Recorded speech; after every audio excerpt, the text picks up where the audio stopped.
이제 하나님 말씀 함께 나누겠습니다. 주님의 말씀입니다. 경청하십시오.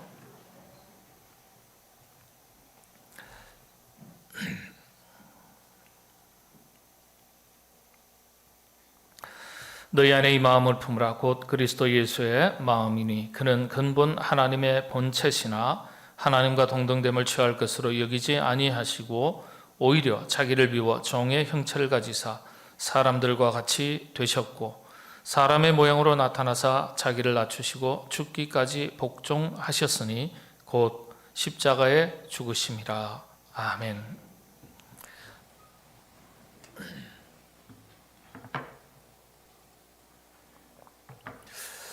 여러분 띠 잘 아시죠?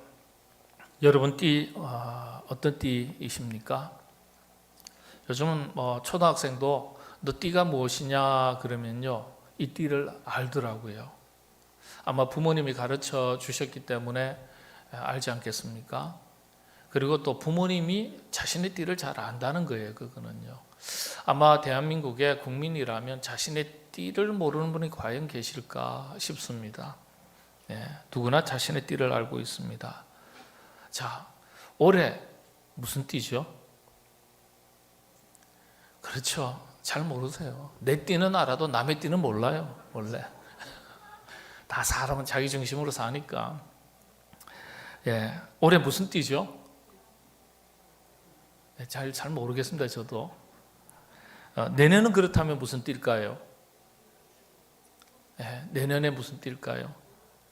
내년은 토끼띠랍니다. 말띠도요, 백말띠가 있어요. 내년에 그러면 토끼띠는 무슨 토끼띠일까요? 백토끼띠인가요? 그렇지 않고요. 내년에는 검은 토끼띠랍니다. 검은 토끼띠래요. 12간지, 자축, 임묘 이렇게 쭉 나가죠. 12간지인데 사실은 이게 점성술에서 근거를 두고 만들어진 겁니다. 시간과 별자리, 이걸 이때 사람에게 기운이 전해진다는 거예요. 시간과 별자리를 따라서 기운을 살피고 기륭, 화복을 찾던 다분히 미신적인 풍습이죠. 불교 문화 중에 하나입니다. 그래서 불교 문화권에는 거의 다 이 12간지가 있습니다. 사람이 짐승과 서로 연결되어 있습니다.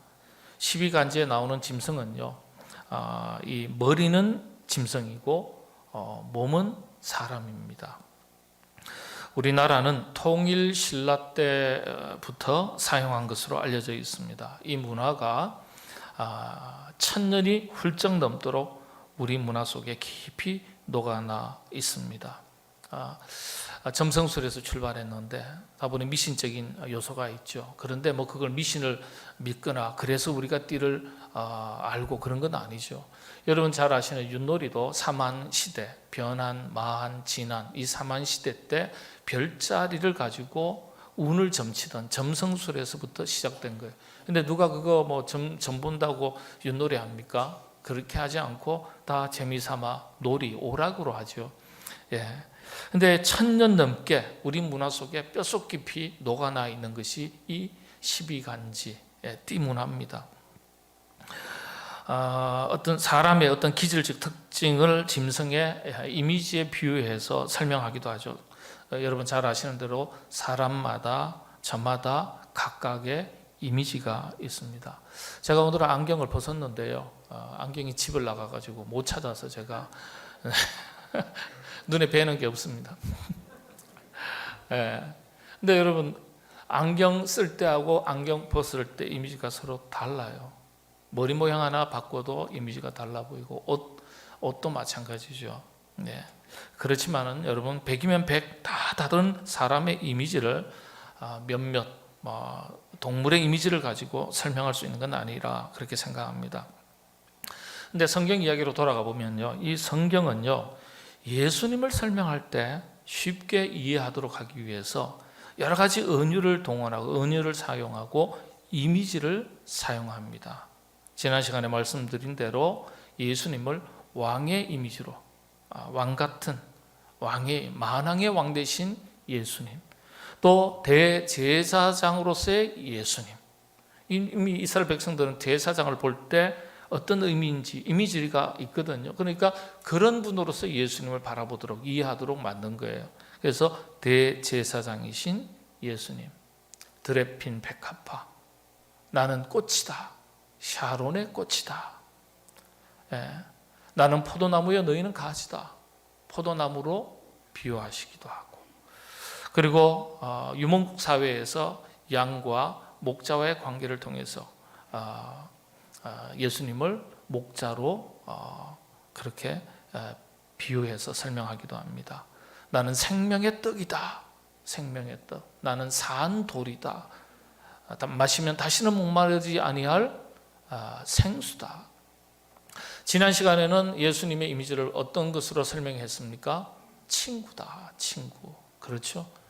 이렇게 굉장히 다양하게 예수님을 이미지화해서 또 은유적으로 이렇게 설명을 하고 있습니다. 자, 그렇다면 예수님에 대해서 가장 먼저 사용한 이미지는 무엇이겠습니까? 예수님에 대해서 우리 인간의 입장에서 예수님을 만났을 때 성육신하신 예수님, 이 땅 가운데 우리 가운데 이 땅에 우리 가운데 오신 예수님을 성경이 보여줄 때, 설명할 때 가장 먼저 보여준 이미지 어떤 모습일까요? 한번 잠깐 생각해 보시죠.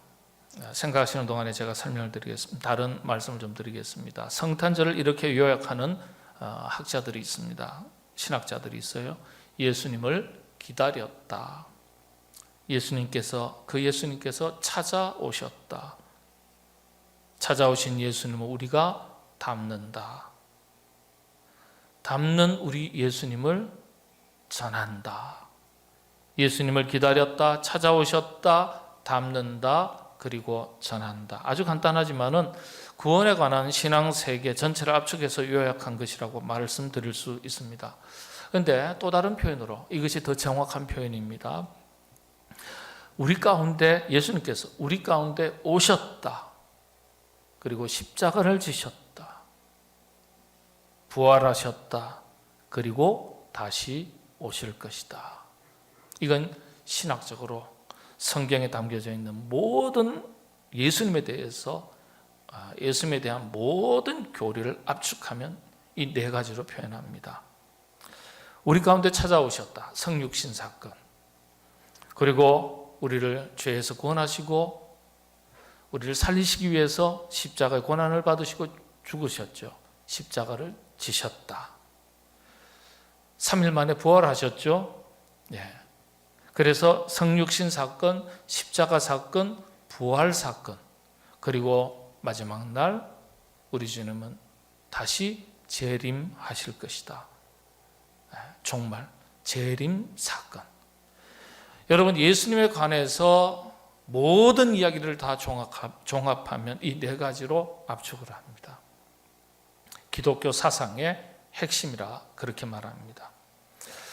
신약 성경 중에 예수님의 일대기를 기록한 성경을 복음서라고 말하죠. 사복음서 마태, 마가, 누가, 요한. 그 중에 마가복음서가 가장 먼저 기록이 됩니다. 우리가 순서는 마태, 마가, 누가, 요한으로 그렇게 순서가 되어 있습니다만은 마가복음이 먼저 기록됩니다. 그런데 예수님을 설명할 때 이 복음서가요, 네 복음서가 각각 그 이미지를 다르게 사용해서 그렇게 설명합니다. 예수님께서 이 땅에 오셨을 때 예수님의 이미지 서로 다르게 표현한다는 거예요. 자, 어떻게 표현할까요?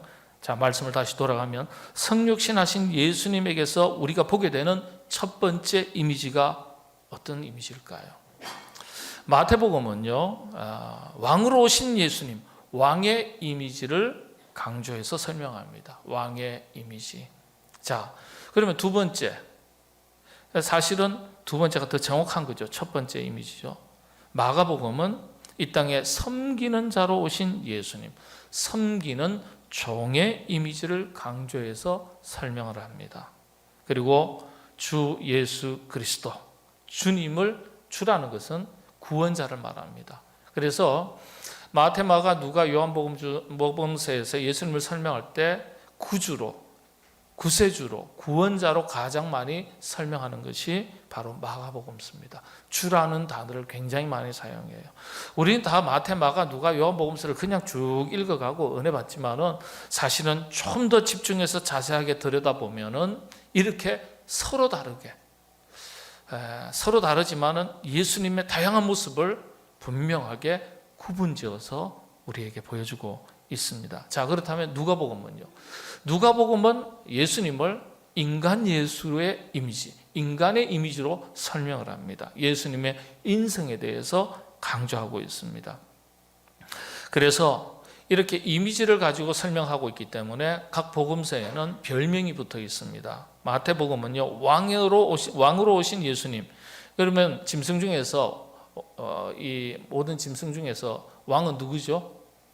사자죠. 그래서 마태복음을 사자복음이라고 말합니다. 예, 짐승 중에 왕이라고 말하는 사자의 이미지에 비추어서 그렇게 예수님을 보여드리는 거예요. 왕으로 오신 예수님. 그러면 마가복음서는요? 마가복음서는 뭐라고 말씀드렸죠?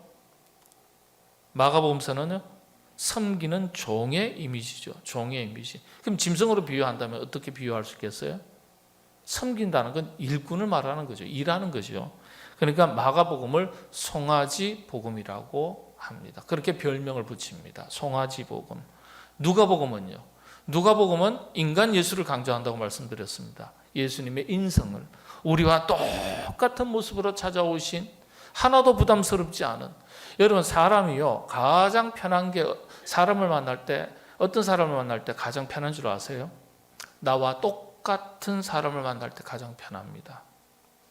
나와 똑같은 사람. 여러분, 우리가 살아가면서 시기 질투가 있지 않습니까? 시기 질투.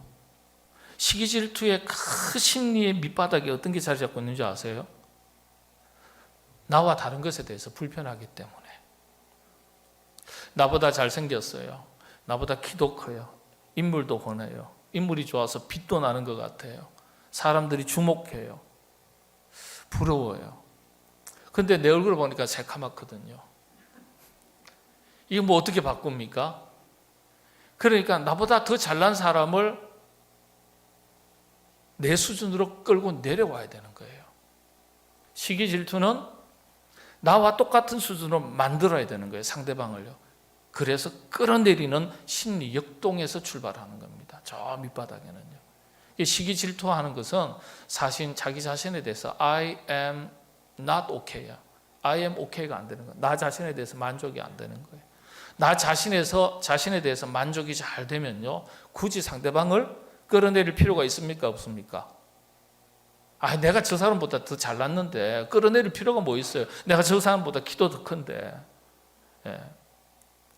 저는 검은 얼굴에 대해서 감사합니다. 늘 말씀드리지만은 돌도요, 까만 돌을 닦아야 더 빛이 나는 거예요. 흰 돌 닦아봐야 흰색이기 때문에 별로 빛도 안 나요. 예. 2층에서는 제 소갈머리 없는 걸 잘 보시죠. 전에 뭐 스트레스 받지 않냐 이러는데 전혀 저는 그런 거 없습니다. 머리 많이 빠지면 그냥 밀면 되죠. 예, 괜찮아요. 자기 자신에 대해서 긍정적으로 바라보는 사람은 굳이 나와 다른 사람에 대해서 시기 질투하거나 거리감을 둘 필요가 없는 겁니다. 자, 그래서 나와 똑같은 사람을 만나는 감동이 있는 거예요. 그래서 그게 누가복음입니다. 하나도 다를 바 없는. 예. 자, 그런데 요한복음서는 조금 다른 각도에서 예수님을 설명합니다. 예수님께서 하나님의 아들인 것을 강조합니다. 신성을 강조하죠. 누가복음은 인성을, 예수님, 인간 예수를 강조한다면 이 요한복음은 예수님은 하나님의 아들이시다. 예. 이 신성을 강조해요. 그래서 뭔가 인간의 차원을 훌쩍 뛰어넘는, 그래서 짐승에 비유할 때는 독수리에 비유합니다. 우리가 독수리처럼 어떻게 납니까? 그렇죠? 그래서 요한복음서를 가리켜 독수리 복음 이렇게 별명을 붙입니다.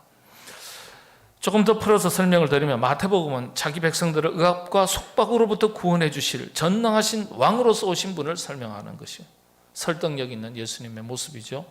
당시에 나라를 잃어버리고 왕도 사라지고요. 이스라엘 백성들에게 그래서 메시아 대망 사상이 있었습니다. 독립을 이루어내고 나라와 민족, 국권, 자주권을 다시 회복시켜줄 왕이 나타나기를 기다렸습니다.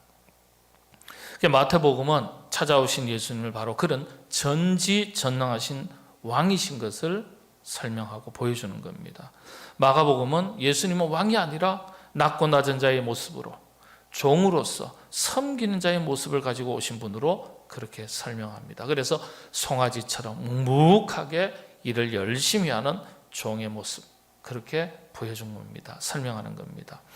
자, 성육신 하신 예수님의 첫 번째 모습, 이제 이해가 되시죠? 첫 번째 모습은 어떤 모습입니까? 마가복음서가 첫 번째 모습이니까 마가복음, 예수님을 처음 볼 때 어떤 이미지라는 거예요? 우리 인간이 가지는 이미지, 그리고 성경이 가르쳐 주는 바 예수님의 첫 번째 모습은 어떤 이미지예요? 하나님의 아들인가요? 인간 예수인가요? 아니요. 섬기는 자, 종의 모습, 겸손한 일꾼으로 가장 먼저 설명하고 기록했다는 사실에 우리가 주목할 필요가 있습니다. 이게 첫 번째 영적인 교훈이기 때문에 그렇습니다. 사실 예수님께서 이 땅에 오셔서 첫 번째 하신 일이 무엇인지를 보더라도 예수님의 첫 번째 모습, 이미지, 이걸 정확하게 알 수가 있습니다. 예수님께서 이 땅에 오셔서 가장 먼저 하신 일이 어떤 겁니까? 제자들을 부르신 거예요. 여러분, 제자들을 부르셨다는 뜻이 무슨 뜻입니까? 일꾼을 부르셨다는 거예요. 일꾼을요. 예. 하나님의 나라를 위해서, 구원사역을 위해서 제자를 부르셨다. 미성숙하고 성장하지 못한 제자들을 부르셔가지고 훈련시킨 다음에 뭐 하시려고 훈련시키는 거예요? 일꾼 되게 하시려고 부르신 거예요. disciple, 제자죠. 근데 이 원어의 의미가 뭡니까? discipline, 훈련받는 사람을 말하는 거예요. 훈련시킨다, 훈련받다, 이런 뜻이에요. 그래서 제자로 부름받아서 훈련받아서 일꾼의 단계로 나아가야 되죠. 그래서 예수님 자신도 종의 형체를 가지시고 겸손한 일꾼의 모습으로 오셨고, 오셔서 가장 먼저 하신 일도 역시 일꾼을 부르시고 찾으시고 훈련시키시는 일이었습니다. 그래서 성탄 절기를 맞이해서 우리가 성육신 하신 예수님을 묵상할 때, 다시금 바라볼 때 다시 한번 깊이 묵상하고 영적인 교훈을 찾아야 한다면 바로 이것입니다. 종의 모습입니다. 첫 번째, 여러분들 잘 실감이 안 나시면 여러분들 부부지간에 처음에 만났던 그 이미지, 모습, 장면 아직도 기억하시나요? 그렇죠. 돌아서면 다 이슬인데, 예. 그 이미지가 있을 거 아니에요. 그렇죠? 예. 예수님의 이미지가 이런 거예요. 예수님에게. 그래서 종의 모습입니다. 그런데 종에게 요구되는 게 어떤 겁니까? 종에게 요구되는 건요, 낮아지는 것, 주인의 말에 절대적으로 순종하는 것, 그리고 자기를 희생해서 맡겨진 일에 최선을 다하고 섬기는 것. 종이 열심히 일했습니다. 주인이 칭찬하면 고마운 일입니다. 그러나 칭찬하지 않아도 그만입니다. 왜요? 종은 맡겨진 일에, 그 일을 감당하게끔 임무가 주어졌기 때문에 맡겨진 일에 최선을 다하는 것이 종의 역할이기 때문에 칭찬해주면 감사하지만 칭찬받지 않아도 괜찮아요.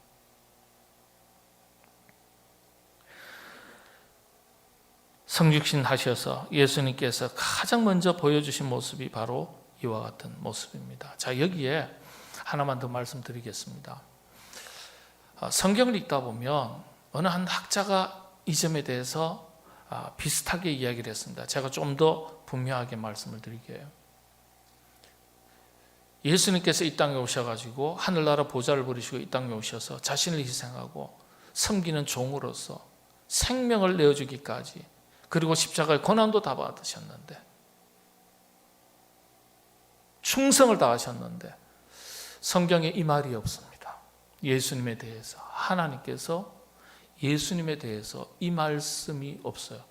한 번만이라도, 한 말씀이라도 기록해 주셨다면 인간의 입장에서는 참 좋았을 텐데 이렇게 생각할 수 있는데 이 말씀이 기록되어 있지 않습니다. 저는 내가 기뻐하는 자라.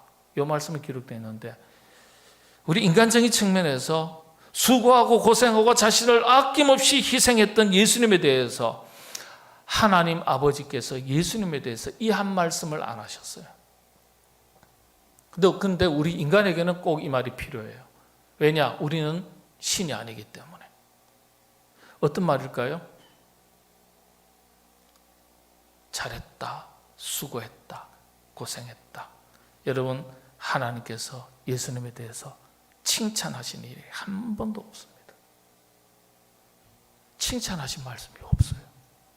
인간적인 입장에서 내 아들이 그렇게 고생했는데, 그렇게 수고했는데, 고통을 받으면서까지도 견디고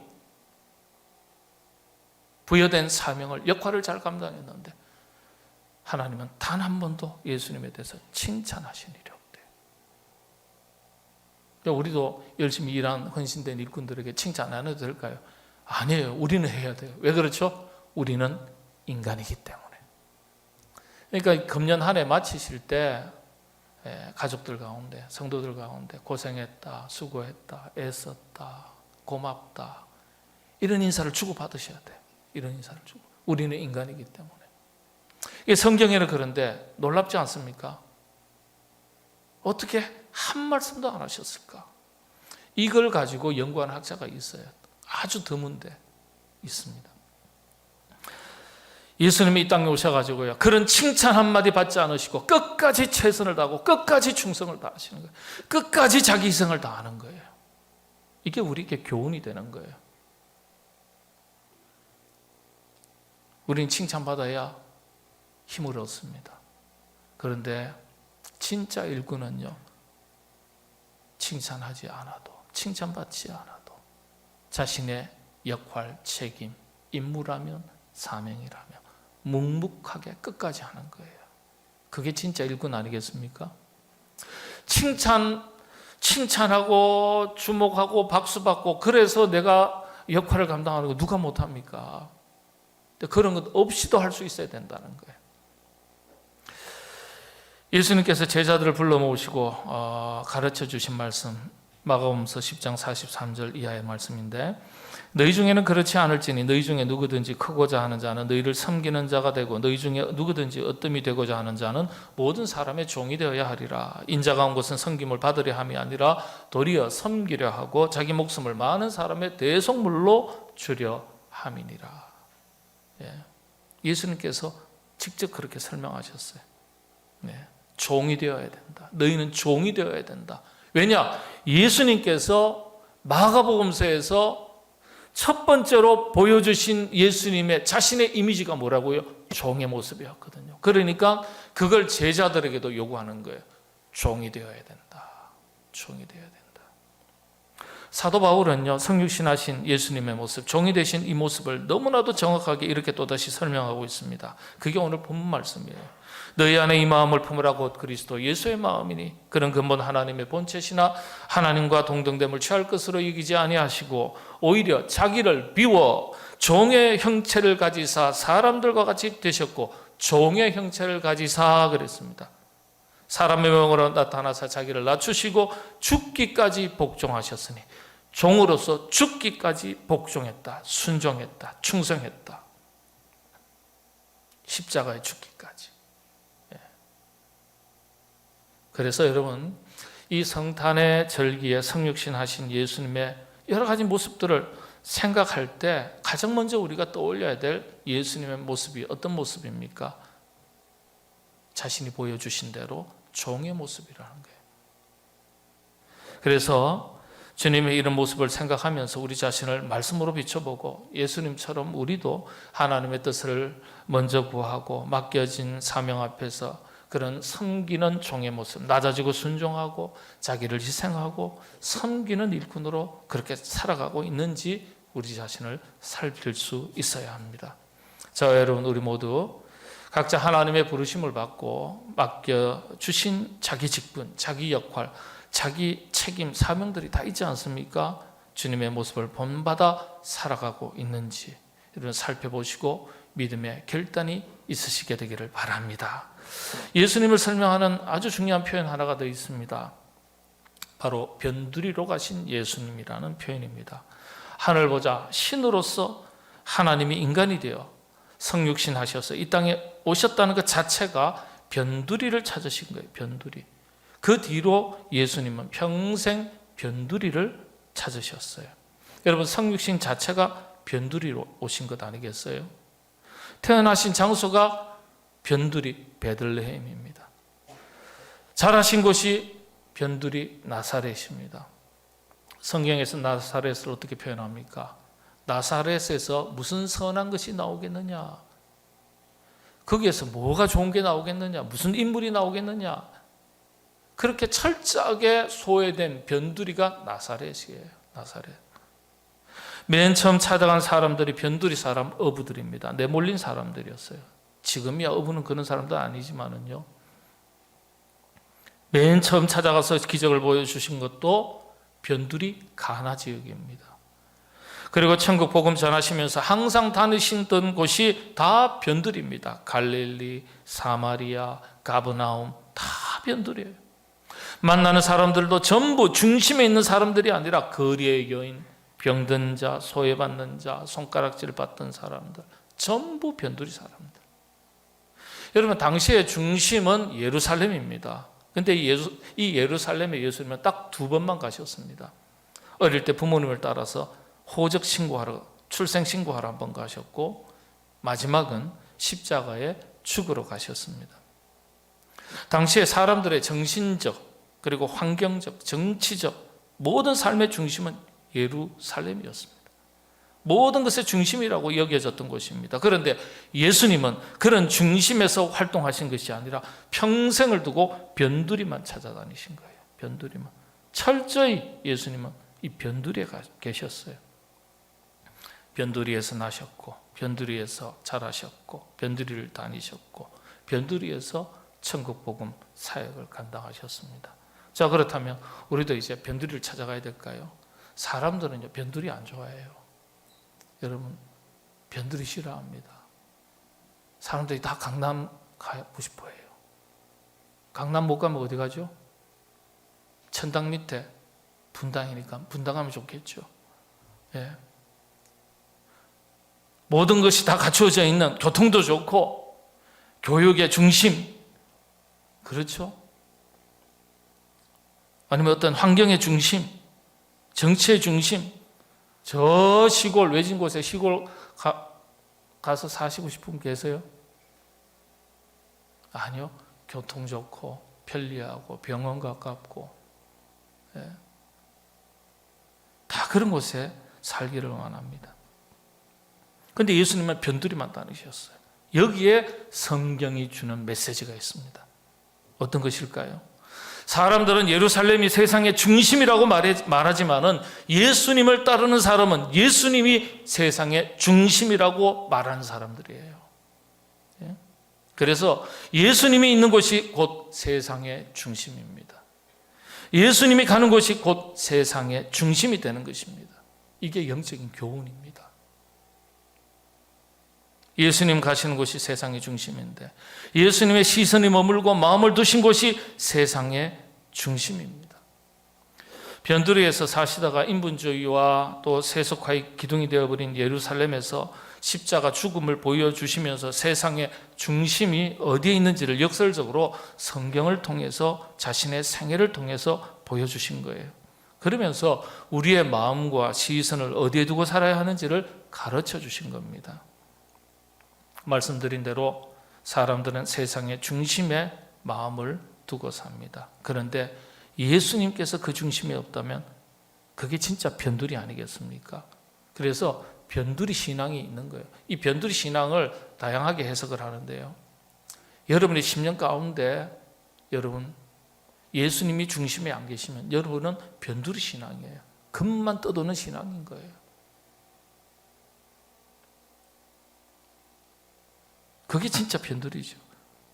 우리가 세상에서는 변두리에 살아도 영적인 삶에 있어서는 복음의 중심, 예수님 중심의 삶을 살아야 되지 않겠습니까? 문화의 중심, 교육의 중심, 세상의 중심에서 살기를 바라면서 신앙생활은 언제나 변두리만 떠도는 인생이 되면 되겠습니까? 예수님 중심, 복음 중심, 사명 중심, 이게 우리 신앙생활의 중심으로 자리 잡을 수 있어야 되는 겁니다. 우리가 아무리 지역적으로, 문화적으로, 교육적으로 좋은 곳에 살아도 그곳의 중심에 예수님이 계시지 않으면, 우리 안에 예수님이 없다면 우리는 여전히 영적인 관점에서 보면 변두리에 떠도는 주변인밖에 안 되는 거예요. 변두리를 그렇게 싫어하시면서도 영적으로 변두리의 삶을 사는 것은 아무렇지도 않게 생각하신다면 그게 진짜 문제 아닙니까?